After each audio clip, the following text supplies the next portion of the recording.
All right, so I guess we can move on to our next thing. Connor, what do you want to talk about? What would you like me to talk about first? What do you want me to talk about first? You can choose. Dealer's choice. I chose, so you can choose. Let's go with your first visual novel. Yeah, Sayonota. I am curious. so curious about how your first visual novel experience was. Yeah, so do you, I guess, do you want to set the stage or shall I? I guess I'll explain why we chose Yes, I'd this love to one. know why. Because obviously, we played a few visual novels, but in terms of having a lot of visual novels I play, the beginning is just so fucking slow, right? Because it's just like, okay, you get introduced to the girls or whatever. The boy is going to high school and then yada, yada, yada, slice of life. And I'm like, Connor's gonna fucking want to off himself if he plays one of those.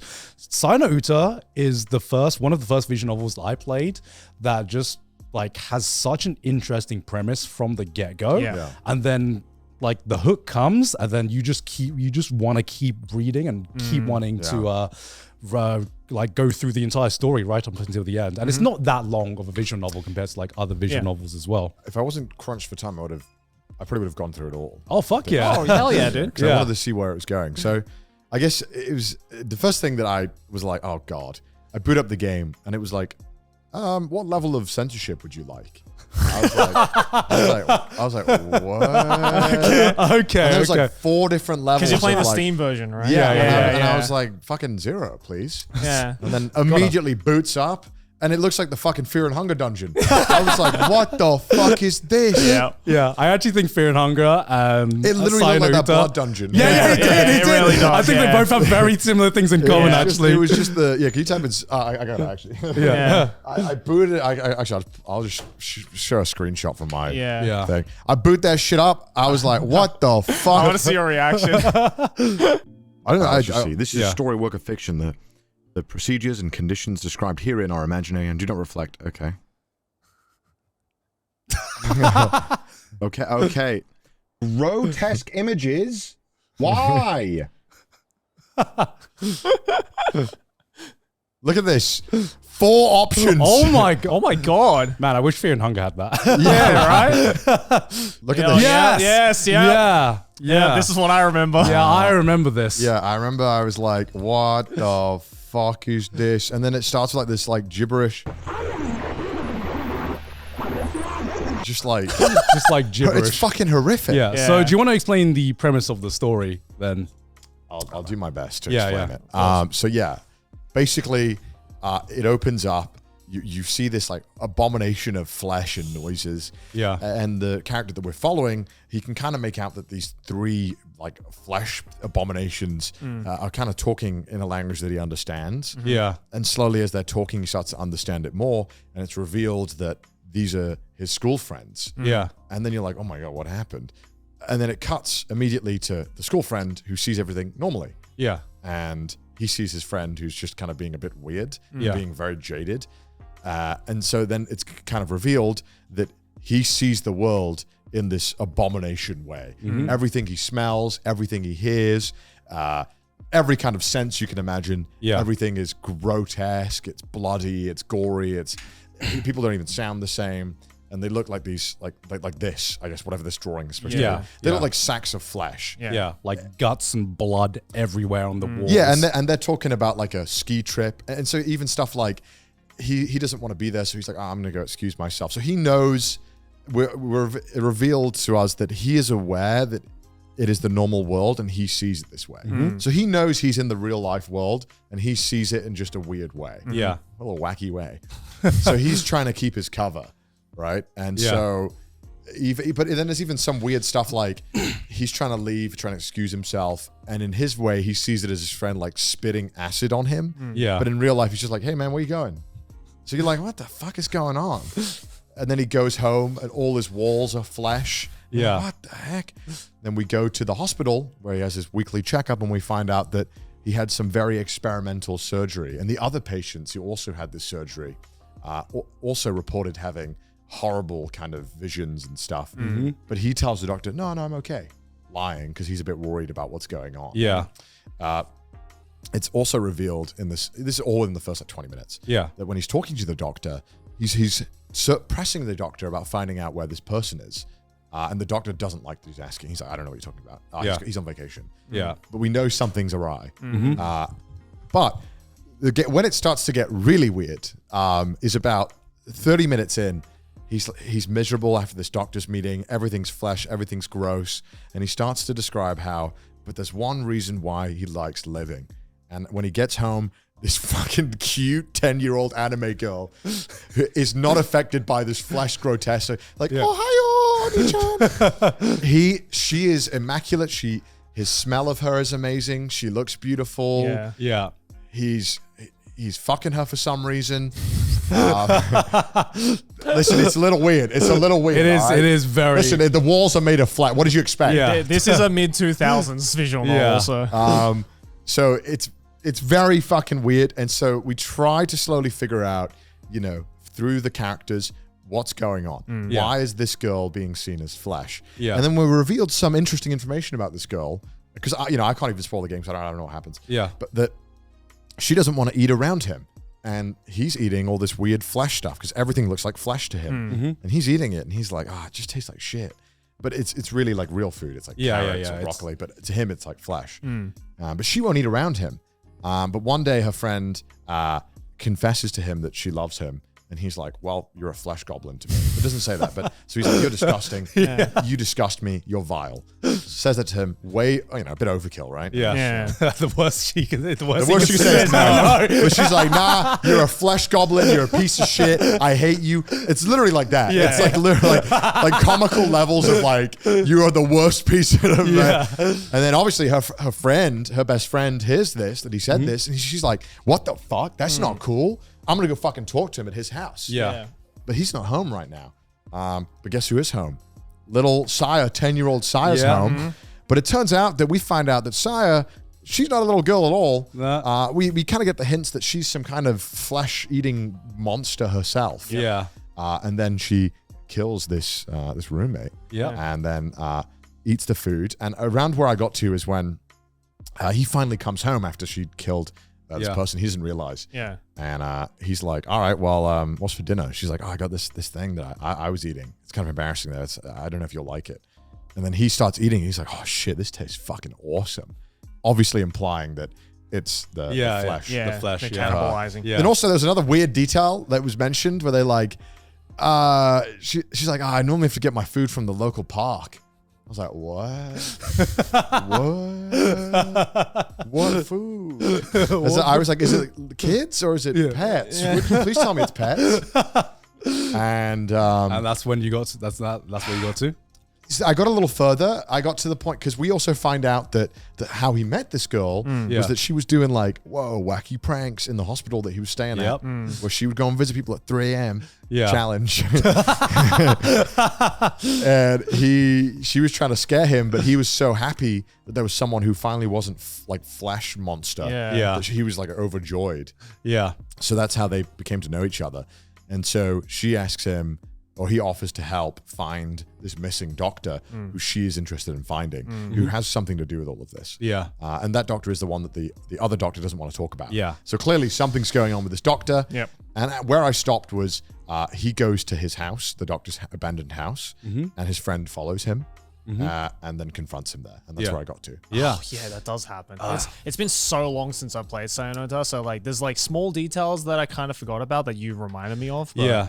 I definitely do remember him eating the delicious meal for the first time. And I remember I was like, what the fuck is this? I was like, thank you for this delectable meal. Finally some good fucking food. Yeah. And like this is like his house that he can't stomach it. So he bought a bunch of random paints and painted all over his house. Yeah. And apparently the smell is so vile and disgusting of paint thinner.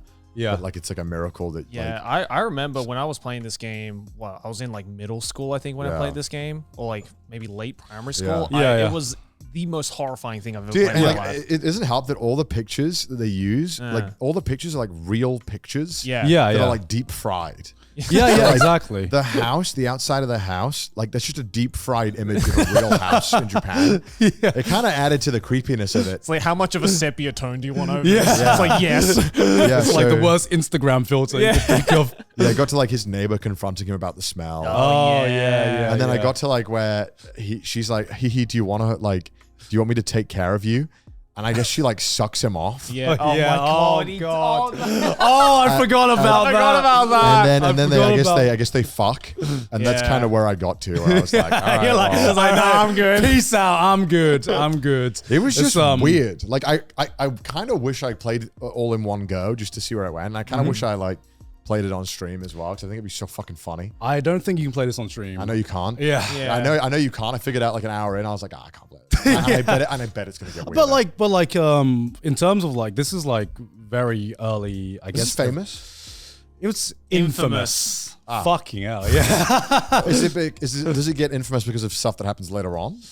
Or is it No, infamous it's just more, 'cause it's the whole package. It's, Right, it is the entire package. Yeah. I I was would gonna say say. because it was pretty fucked up from where I got to. No, because Yeah. this came out during the time where, again, it was kind of like the mainstream visual novel world like was old romance. Yeah. yeah, all like They're all gal romance. gays and era gays that were like- just like based in reality. And Yeah. then along comes this game where literally 30 seconds in and you're subject to some of the most horrifying imagery at the time, Yeah, you know? I think my biggest issue with this was, the fact that there are like adult scenes in this, and I think there are adult scenes in this because of the fact that this is a visual novel, you know what I mean? Yeah. Back in that day, visual novels were very much associated with, hentai Yeah, games, of course, and of gays course. and There was stuff very like that. few, if not any, like all ages visual novels back Yeah, in this time. and I think the thing that makes this visual novel stand out, similar to like when Fate Stay Night first became a thing, was that it had a story that was fucking fantastic. Yeah. But then I feel like the creators were like, all right, it's a visual novel, so we gotta add sex scenes. Yeah, we gotta make we them- gotta add sex like scenes. that sex felt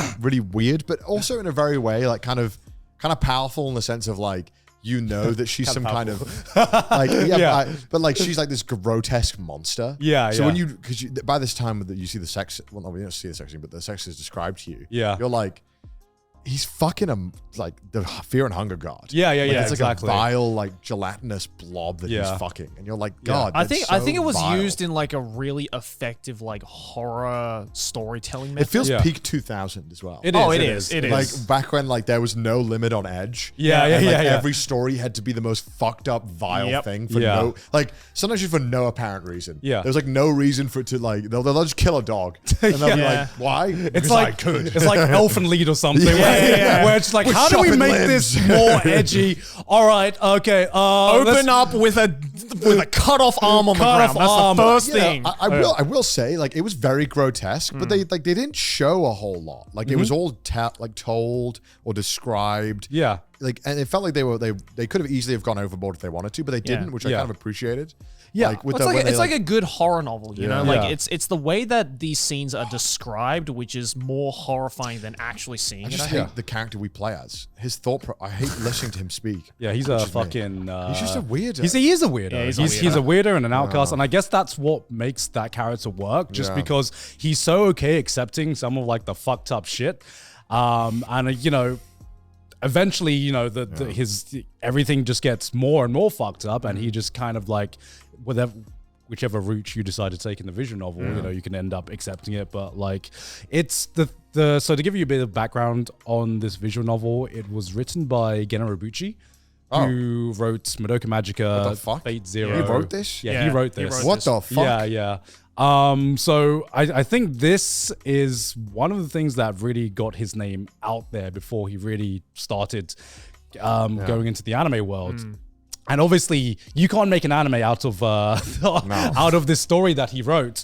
He wrote Psycho Pass as well. I forgot. You could probably make an anime out of this. I don't think it'd be good. I don't know. It's gonna be tough, Yeah, especially yeah. in this day and age. Yeah. I don't know what the second half can, or the last, third, fourth. Last. I got a quarter through it, so I got Yeah. what's next. Yeah, so I think you basically I think you stopped at the good point where you're like, all right, I'm kind of hooked on the story. Yeah. Because for the longest time, it's playing visual novels is grinding through the fucking shitty parts. Well, yeah, I never made a decision in my entire 1 hour of play. I was just reading. Yeah. I didn't appreciate the enter simulator. I was just pressing. Well, that's it. I never got gameplay. to. I never got to like decide any or even choose a dialogue, which is fine. Yeah. But I was like, why don't we just make a book? I mean, that's kind of what this is. It's just a book. Yeah, in terms of I mean, like, he did release a book eventually. Yeah. In terms of what this is way more in line with literally that, just a visual novel where you don't make too many choices. There are like good endings and bad endings and different But endings. those are always like last minute choices. Yeah. Right? They're like near the end. Yeah, You yeah. make- it's not like a choice Exactly. where you make from the start that affects everything. exactly. Yeah, it's not like something like let's say Doki Doki Literature Club, where it is, there are a lot more choices and that actively affects a lot of like the routes you go through, because that was trying to do something different with visual novel gameplay. But very much with this, it is very much just. I never played Doki Doki, by the way.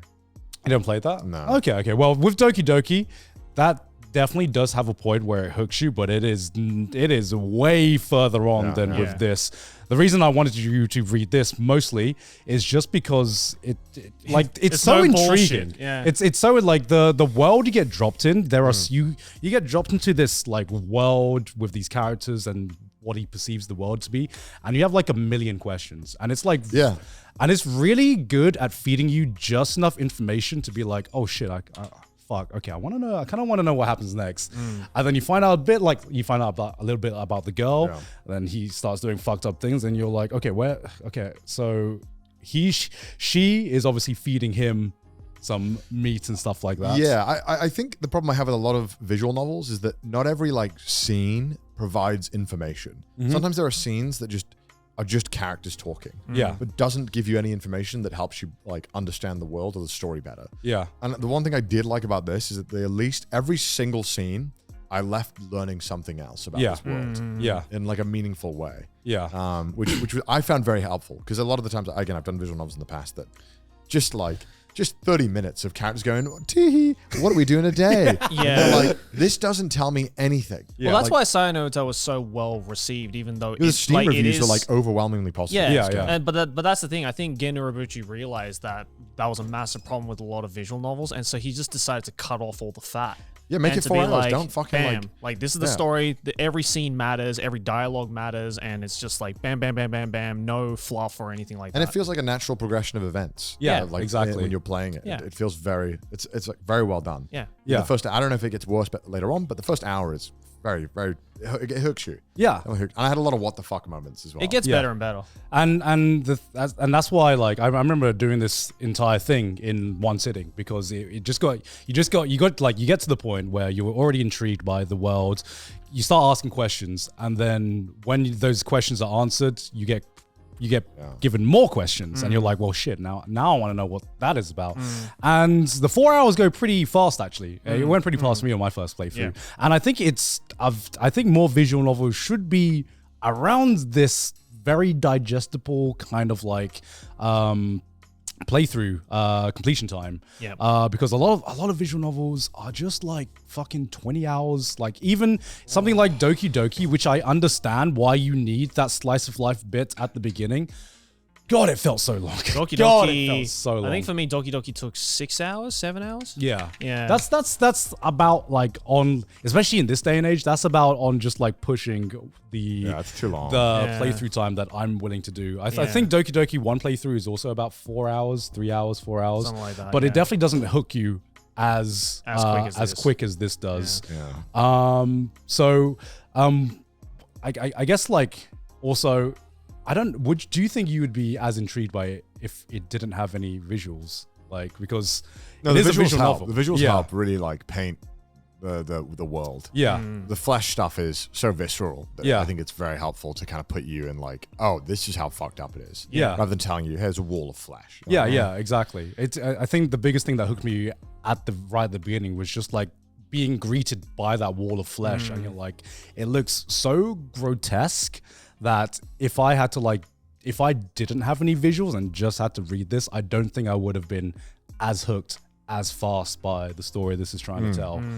Fuck yeah, man. Fuck yeah. Oh, yeah. I'm glad you had a good time. I mean, it was what the fuck. Yeah.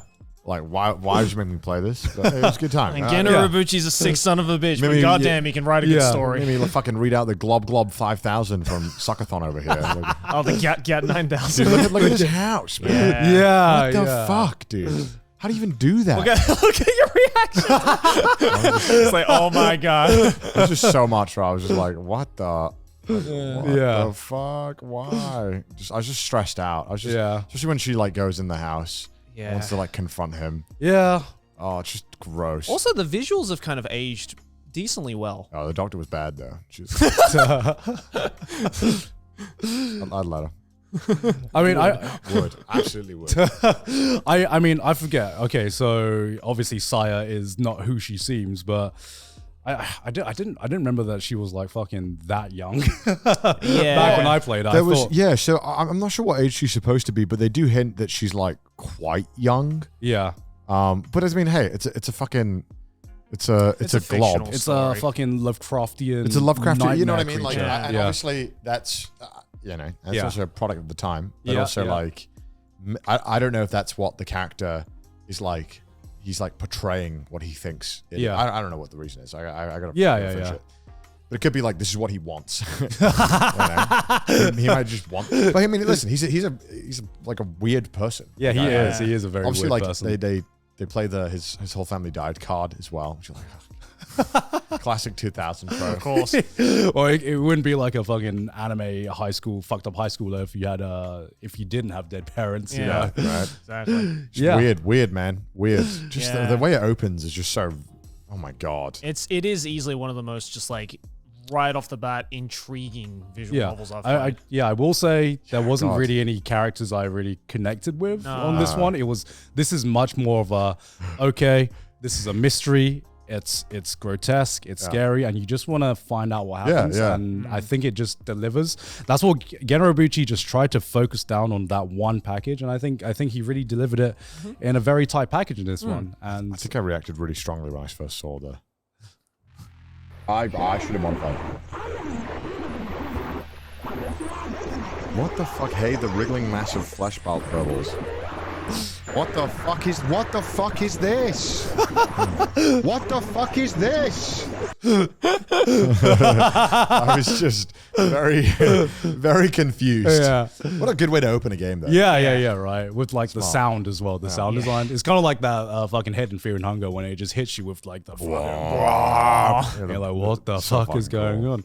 Yeah, so 2 horrific things that we started off with. Wow, patrons, if you want to look at all of that in detail, go and watch the full version on Patreon. Yeah.